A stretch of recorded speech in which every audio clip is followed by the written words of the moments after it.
Bom dia. Através da cor, do som e do tempo, a música conecta a alma. Não acredita em alma? Tudo bem. Eu acredito que a música ela é uma ferramenta poderosa e se a gente usar com a nossa essência, se a nossa essência for boa, ela pode fazer muitas coisas. Pode divertir, mas ela tem o potencial de educar, de curar, de manifestação. O projeto Música Muito Além do Som surgiu em 2015 de uma grande inquietação. Meu nome é Sheina Adamo, eu fiz 10 anos de coral, dos 9 aos 19 anos, e com 19 eu ouvi que músico era tudo vagabundo, que eu não podia seguir aquilo como profissão, e eu fiquei com medo, porque eu era sou filha única, eu fiquei com medo de não ter dinheiro para me sustentar. Então eu trancafiei todos os meus dons artísticos, poesia, dança, música, achei que era do mal, fui fazer publicidade e aí depois, em 2014, eu me reconectei com a música através da produção, porque eu entendia que a nossa música não está no passado, a gente tem uma herança histórica muito rica, né, de Dorival Caymmi, Tom Jobim, etc., mas eu via ao meu redor, eu moro no bairro de Pinheiros, que tem muita gente boa e nova e eu resolvi produzir. Mas, nesse caminho, justamente, eu entendi as dores do porquê que não se faz dinheiro com música e porquê que se considera músico tudo vagabundo e porquê que não tem dinheiro, desculpa a expressão, mas é assim que falam até hoje, né?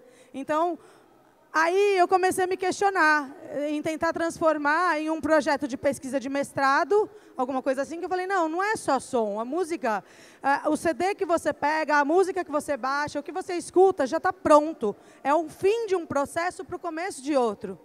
É o videoclipe, é a letra, quando é instrumental, é toda a instrumentalização.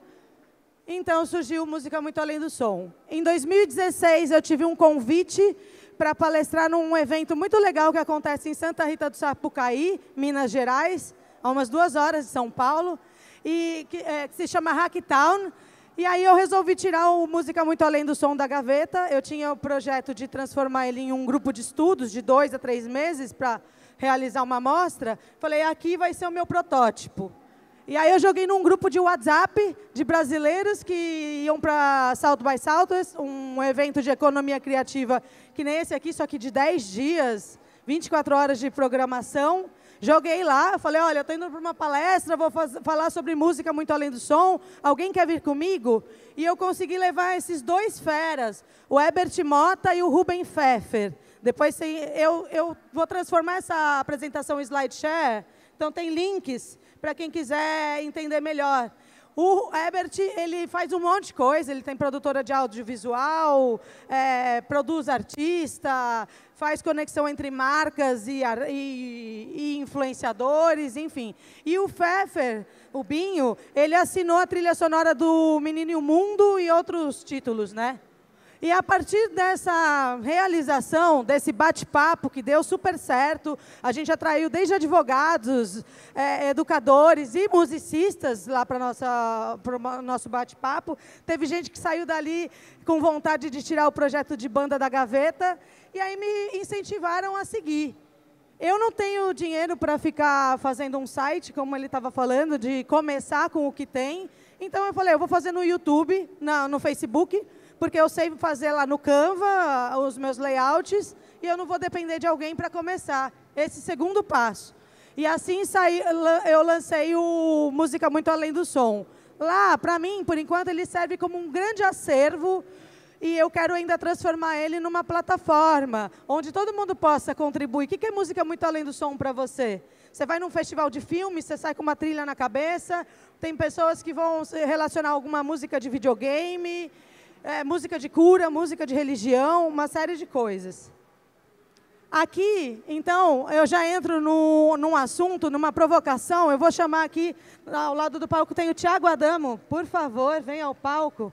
Ele é compositor, sound designer, e ele tem programas, tem um monte de coisas. Ele é fundador da Game Audio Academy. Game Audio Academy, desculpa. E ele vai explicar melhor o que é essa profissão do sound designer. Por favor, você quer sentar? Não, pode estar em pé mesmo. Bom, enfim, eu faço trilha sonora para games. E faço mais ou menos há uns 10 anos, profissionalmente falando. Tipo, eu faço isso... Do que você escuta num jogo, eu trabalho. Eu faço música, efeitos sonoros, já dirigi dublagem, faço casting de dubladores para games também. E eu tenho um estúdio que eu faço isso há mais ou menos 10 anos. E atualmente, desde 2016, mais ou menos, eu estou atuando num estúdio canadense de games, né, como profissional de áudio, né, dirigindo o áudio desse estúdio. Esse estúdio chama Beat & Toast Games. E meu trabalho é basicamente criar sentimento para o jogo. Música o jogo ele não é uma coisa real ainda, por mais realista e cinemático que os jogos funcionem hoje em dia, mas a música, uma interpretação de um ator como um personagem, os efeitos sonoros, eles não servem só para só para completar o jogo. Eles servem para dar toda a emoção que o jogo tem. E além disso, quando a gente fala de efeitos sonoros, até na parte de design do jogo, né, de gameplay do jogo, o áudio faz muita diferença. Então, seria impossível imaginar jogos como Journey, por exemplo, sem áudio. Seria impossível imaginar, sei lá, franquias inteiras de games como Mario sem o seu som icônico, sem a sua música icônica. Então é um trabalho que envolve a parte criativa, né, de músico, de sound design, que faz efeito sonoro com uma série de coisas. Eu faço efeito sonoro desde captação realista de um passo até fazer um efeito sonoro de fazer uma música de terror com uma panela, por exemplo. Então tem uma parte muito criativa. Tem a parte de entender de games também, de entender da mídia videogame como algo que é diferente das outras mídias audiovisuais, porque ela não é linear, né? Então, toda a parte do loop, toda a parte do design do jogo em si, né, que é bem diferente. Então, basicamente, esse é o meu trabalho. Tiago, eu trouxe algumas informações aqui, porque eu não sou da área técnica, eu não sou que nem ele, que sabe montar uma trilha. Então, eu peguei algumas informações na internet mesmo, né? Então, aqui, por exemplo, está falando do Magnavox Odyssey, que é o primeiro videogame lançado em 72, e fala que ele era bastante rudimentar, né? Você tem algum comentário de lá, dessa época para cá, o que mudou? Na verdade, desde o primeiro jogo que existiu, o Tennis for Two, os sons, eles foram... O Tennis for Two ele já tinha alguns pequenos sons. Pong, que foi um grande sucesso nos arcades, foi o primeiro grande sucesso de games assim, no mercado. Ele já tinha um pequeno som. Space Invaders tinha ritmo, né? Na verdade, isso aqui já está mais para frente, tá? O que eu estou falando é do início do som nos games, que é com Pong, que é depois com Space Invaders, que fez a primeira parte rítmica nos jogos. Depois a gente teve a explosão do Pac-Man, né, que tinha uma música, né, que tocava só num pedacinho do jogo, mas que até hoje ela foi incluída na cultura pop, né? Muitos DJs e pessoas remixaram a trilha do Pac-Man. Até hoje ela é remixada. O Apex Twin fez uma versão dessa trilha que tocou em vários festivais do mundo inteiro. E é isso. Aqui é mais uma pincelada de informação da cronologia, né? Aqui está citando o Atari de 1993. O que é essa coisa do 32 bits? Explica para o pessoal, você sabe? Não, na verdade, a gente tem, um pouco antes disso, eu acho legal ter esses dados, mas é bom complementar que os videogames eles eram considerados coisa de nerd e impopular. Só que eles foram começando a entrar na cultura pop. Em 1986, o Rush fez um clipe para a música Subdivisions. E nesse clipe tinha um pessoal jogando um jogo, né? Jogando um arcade da Atari, né? E nesse ponto começou a ficar cool jogar videogame. A gente teve uma série de essas questões de bits, a questão do quê? Da qualidade dos jogos. Eu não vou entrar em tecnicismo aqui, mas a gente teve som desde os 4 bits, com o Atari 2600, aí já tinha som no videogame na sua casa. não tinha música, era monotônico, mas no final dessa geração eles começaram a colocar músicas nos jogos, e teve um caso clássico que a banda Journey fez um jogo para um álbum que eles estavam lançando, e nesse jogo tocavam algumas das músicas desse álbum da banda Journey. Aqui você jogou um pouco mais para frente aqui, né? A gente teve, depois dos 4, a gente teve o arcade explodindo no Japão, bandas das empresas tocando aquelas músicas que eram em chiptune, que é música feita com chip, com apenas 4, 6 ou 8 sons simultâneos. As bandas das empresas, dos próprios compositores dessas trilhas, faziam turnês no Japão, e aí começou, a Capcom tinha sua banda, a Konami tinha sua banda, a Sega teve sua banda, a SST Band. Sega. E o que aconteceu? A coisa foi caminhando de uma forma muito bacana. Nos 8 bits a gente teve Mario, que foi o Koji Kondo pegou uma técnica de cinema, que é a técnica do motivo condutor, leitmotiv. Quem aqui gosta de Star Wars sabe que a Marcha Imperial é um motivo condutor da trilha sonora do Star Wars, o tema da rebelião também, que é uma música, que é um tema que pode ser tocado em diferentes tonalidades, por diferentes instrumentos, em diferentes partes dessa obra audiovisual, que faz você lembrar de um personagem, que pode você lembrar de um momento, até de uma ideia. No caso, a Marcha Imperial lembra quem? Darth Vader. No caso, o tema do Mario lembra o jogo do Mario como um todo. No Mario do Super NES, em 94, eles colocaram esse tema sendo tocado por todas as fases do Mario. Então ele tinha uma versão de terror, tinha uma versão super divertida, tinha uma versão embaixo d'água, e esse é o grande mérito do compositor Koji Kondo, né? Antes ainda desse slide, a gente teve um jogo que foi lançado para Mega Drive, Arcade e Master System, que foi chama Streets of Rage, e o compositor Yuzo Koshiro, ele gostava muito de ir nos clubes do Japão, dançar e tudo mais. E a música eletrônica estava começando a virar algo pop nessa década, que vocês provavelmente que estão assistindo aqui, provavelmente não tiveram contato com isso. E ele fez a trilha do Streets of Rage, que foi uma trilha que foi super icônica. Ele se inspirou em sucessos pop como Pump the Jam, Snap, uma porrada de coisa que tocava. House Music, que tocava nos clubes, ele levou isso para os games e era uma coisa super cool, assim, né? Aqui a gente está vendo que tem bastante gente jovem e eu acho que não é uma profissão tão difundida assim para alguém tomar iniciativa sozinho. Acho que ele precisa consultar referenciais de pessoas que estão fazendo para conseguir entender, eu vou fazer isso. Que tipo de conselho que você daria para esse público? Bom, hoje em dia já não é mais igual era quando eu comecei. Essa questão do referencial é mais dos anos 90, começo dos anos 2000. Hoje é muito cool trabalhar com games. Todo mundo gosta, todo mundo acha legal trabalhar com games. Então alguém que quer fazer música para games precisa gostar de jogos, precisa entender o funcionamento dos jogos, além de entender fazer música, entender fazer efeitos sonoros. Porque, assim, existe ainda no meio dos músicos a crença errada de que só saber fazer música, só saber fazer efeito sonoro já pode jogar essa música, esses efeitos no jogo. E não é assim. O game é uma mídia cada vez mais não linear, cada vez mais cinemática e cada vez mais dependente da ação do jogador. Então a gente que compõe para jogos, que cria efeitos sonoros para jogos, precisa entender um termo muito importante, que é o áudio dinâmico e adaptativo. E esse palavrãozão é simples de explicar. Todo jogo precisa responder às ações do jogador. Ou, por exemplo, imagina você está jogando World of Warcraft e está lá no World of Warcraft aquela mesma música tocando sem parar. Isso é chato pra caramba e vai fazer você desligar o jogo.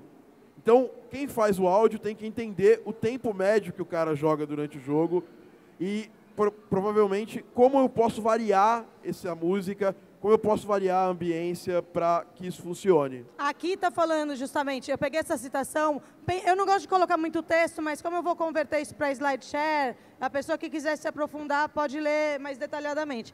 Aqui ele fala, né, dessa coisa do som ser usado para chamar a atenção. Eu imagino que é uma boa trilha, não só a música, mas os recursos sonoros, né, a sonoplastia, seja capaz de ajudar na performance do sucesso do jogo, porque você mantém o público motivado querendo ir até o fim, né? O conceito de imersão em jogos é você acreditar naquele mundinho ou sabe, interagindo com aquele mundinho de forma que seja satisfatório o suficiente para você.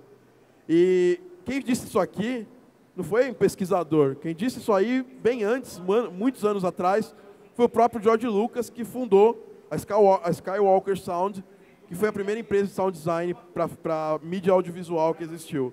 Ele falou que a imersão de um filme é basicamente 50% ou mais no áudio do filme. E áudio é música, efeitos sonoros, narração, tudo isso é áudio.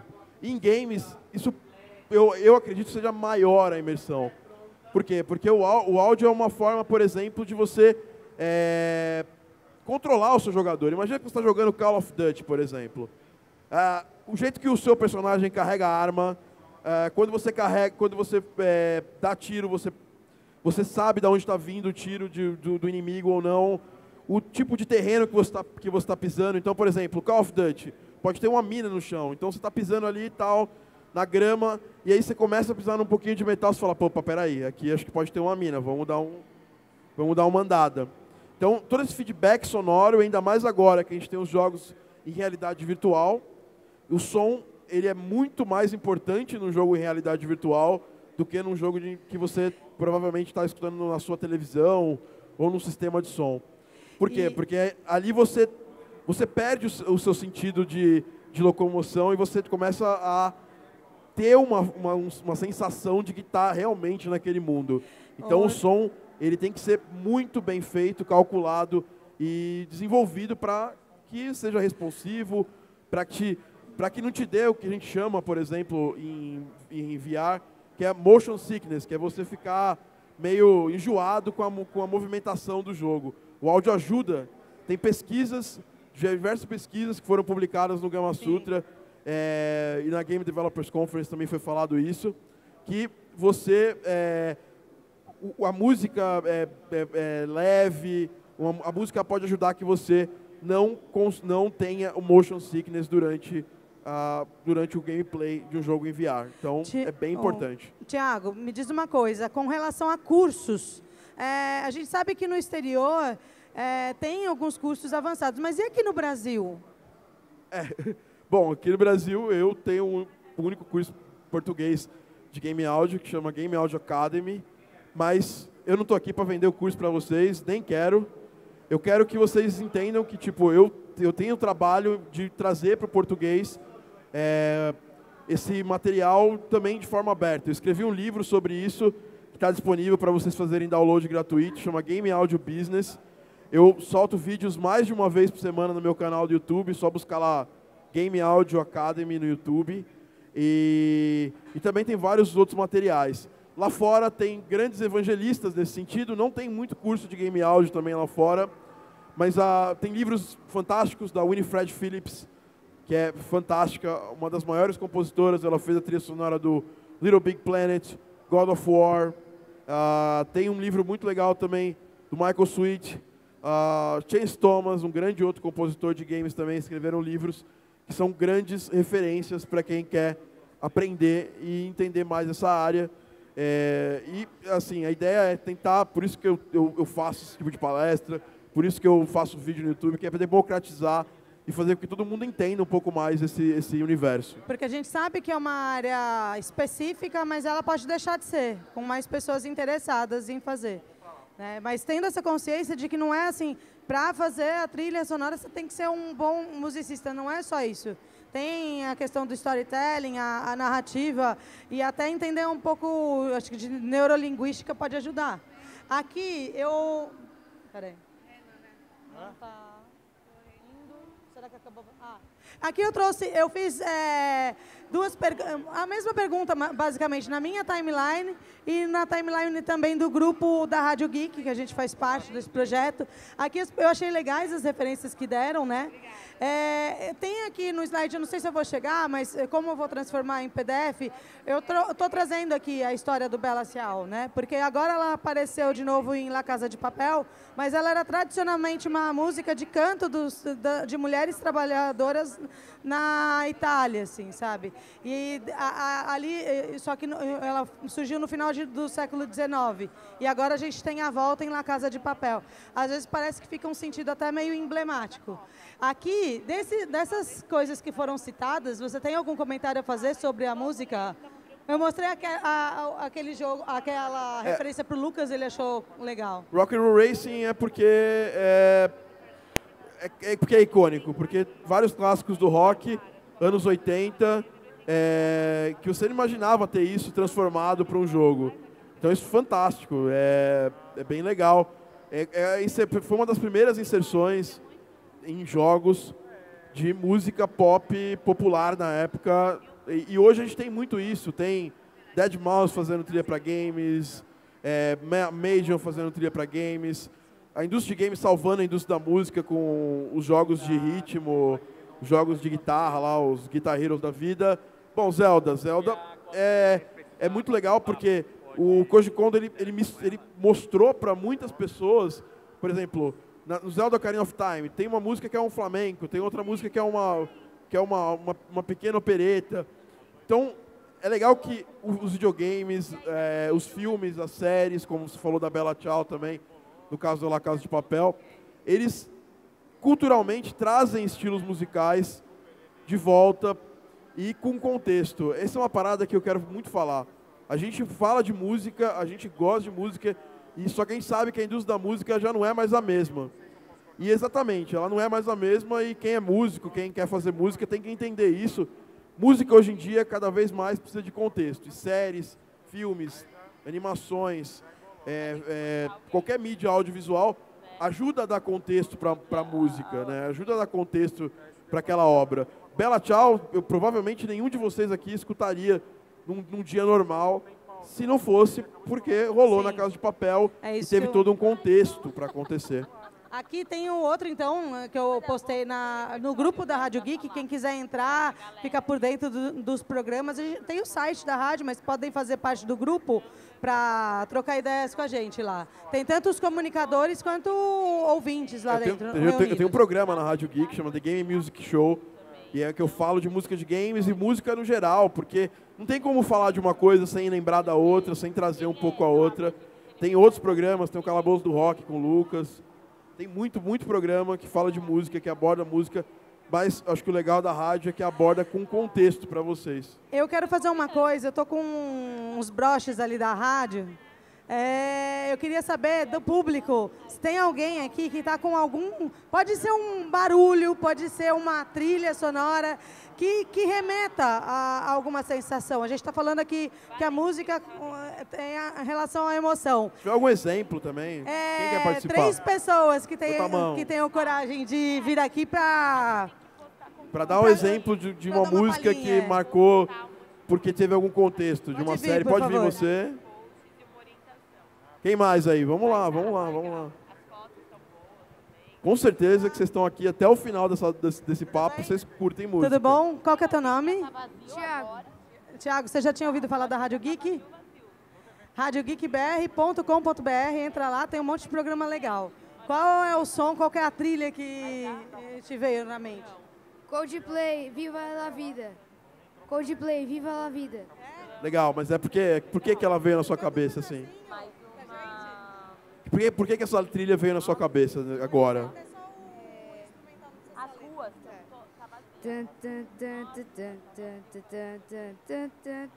Legal. E assim, por que você lembrou dela? Por algum motivo especial? Ou só porque você gosta e a música que você estava escutando quando você estava vindo para cá, por exemplo? Pode falar mais perto do microfone. Pode falar um pouquinho mais perto do microfone. É que pra tu dar uma rodada no... Vamos, rapaz. Deixa de ser tímido. É que eu sou meio solitário. Legal. Sim. Muito bem. Eu já pego ali pra Obrigado, hein, Thiago. Obrigada. Vamos bater palma pro Thiago aqui, que Uma salva venceu de palmas pra timidez ele. aqui, pô. E nada de ser solitário, né? Obrigado, hein, Thiago. Xará aqui. Obrigada pra descer, tá? Eu já te entrego o bottom. Tem mais alguém que quer subir? Ah, mas tem que vir pra cantar. Não precisa cantar. Se tiver vergonha de cantar, fala da música. Nem todo mundo tem desprendimento de ficar cantarolando em lugar que não seja chuveiro. Então, relaxa. Se quiser vir aqui pra gente falar mais um pouco sobre isso. A gente fez isso na BGS, um monte de gente tímido conseguiu vir. É por isso que eu faço. Cada um tem o seu desprendimento, cada um tem o seu momento de cantar. Bom, é isso. Eu acho que tá com vontade de vir. Lá. Não, bom, o pessoal tá tímido aqui. Mas beleza, né? Tipo, tem mais algum exemplo? Aqui, na verdade, eu trouxe, não vai rolar colocar os vídeos, mas como referência. Eu queria só fazer um paralelo. Eu trouxe aqui o Topodídio, que para mim, se eu respondendo, seria uma resposta. Eu respondendo a minha própria pergunta, seria uma resposta. Ninguém conhece o Topodídio hoje em dia. Então, mas justamente por isso que eu trouxe. Não conta, pô. Eu também sou velho. Por isso mesmo que eu trouxe, porque eu acho que ele é na minha memória ficou até hoje, sempre que eu ouço, principalmente, não a trilha de abertura, mas Trem de Chocolate, me remete a coisas legais da minha infância. Eu lembro, é bem assustador esse bicho. Nos anos 80 tem uns bichos muito assustadores, imagina o Fofão hoje em dia. Bom... enfim, eu tinha trazido também, não está passando, mas eu tinha trazido também como referência Cavalo de Fogo, que ela tem a famosa vinheta desafinada, né?